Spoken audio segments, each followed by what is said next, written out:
जम्मू की एडमिनिस्ट्रेशन, जम्मू की एडमिनिस्ट्रेशन, जम्मू की एडमिनिस्ट्रेशन, जम्मू की एडमिनिस्ट्रेशन, जम्मू की एडमिनिस्ट्रेशन, जम्मू की एडमिनिस्ट्रेशन, जम्मू की एडमिनिस्ट्रेशन। देखिए, आज हम ऑल इंडिया राजपूत एकता मंच की ओर से ये हमने प्रोटेस्ट रखा है और हमारा ये कहना है कि हमारे जम्मू में जिस तरह का भी ये गंद डला हुआ है, आप किसी सेक्टर को भी ले जाइए।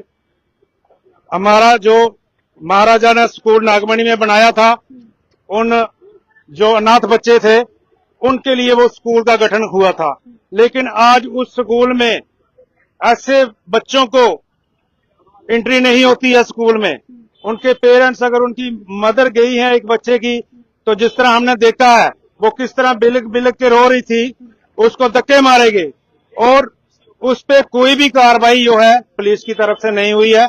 उसका हम कड़ी निंदा करते हैं और अगर उनकी हेल्प में कोई बोलता है तो जिस तरह युवा रायपुर सभा के दिलावर सिंह गए थे, उन पे एफआईआर लगाई गई, तो वो कहीं हद तक सही नहीं है।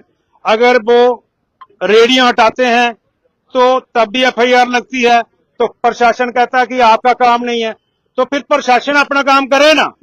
आज भी रेडियो का गंद पड़ा है, इलीगल तरीके से रेडियो लगाई हैं, क्यों नहीं हटाई कमिश्नर ने?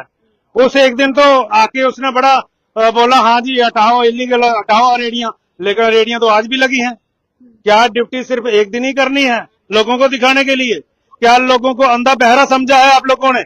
आप लोग इतनी सैलरियां ले रहे हैं, हमारे लोगों के लिए आपने कौन सी ड्यूटी निभा रहे हैं, कौन सी फैसिलिटी दे रहे हैं हम लोगों को?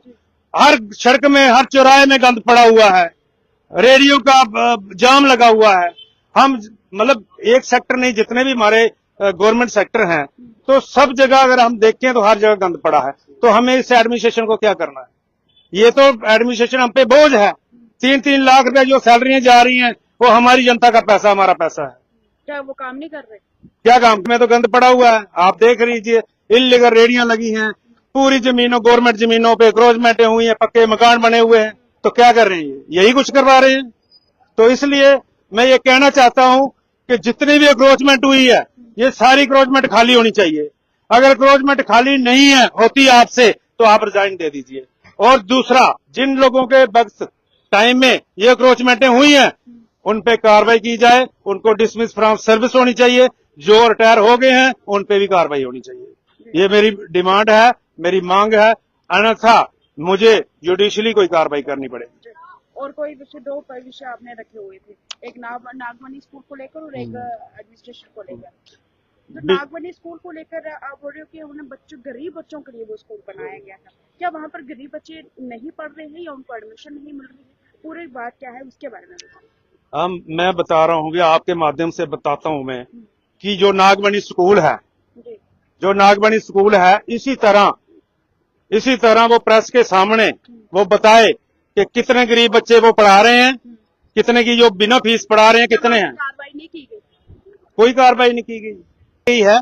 मेरे जैसे मैं बोल रहा हूँ मुझ पे की जाएगी, या जो बोला होगा उस पे की गई है, लेकिन उस पे नहीं की गई जिन्होंने ये धुंधली मचाई हुई है, जो स्कूल में उनके आता है। क्या लगता है ऐसा क्यों किया जा रहा है?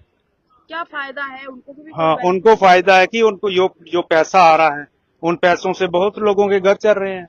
बहुत सारे घर जो हैं, जो गरीबों का हक मार के तो वो लोग खा रहे हैं। तो अभी आप क्या चाहते हो? हम चाहते हैं कि वो जिसका जो राइट है उसको मिलना चाहिए।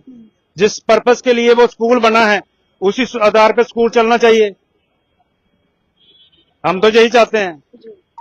तो वहाँ पर उन बच्चों को एडमिशन नहीं मिल रही है, आप बताइए का ये मतलब। हाँ, तो वहाँ पर किन बच्चों को मिल रही है? वहाँ पे उन्हीं बच्चों को मिल रही है ना, जो बड़े बड़े घरों के बच्चे हैं, जो अमीर लोगों के बच्चे हैं। गरीबों को नहीं मिल रही है, जो अनाथ बच्चे हैं उनको नहीं मिल रही है। पिछले दिनों सब ये जो मैं बोल रहा हूँ, मैं तभी तो बोल रहा हूँ, मैंने भी तो मीडिया में देखा था ये सब कुछ, सारी लोगों ने देखा। लेकिन अफसोस है कि कोई हक की बात करता है तो उस पर एफआईआर लगती है, और जो एक गलत तरीके से एक डिक्टेटरशिप की तरह जो प्रशासन में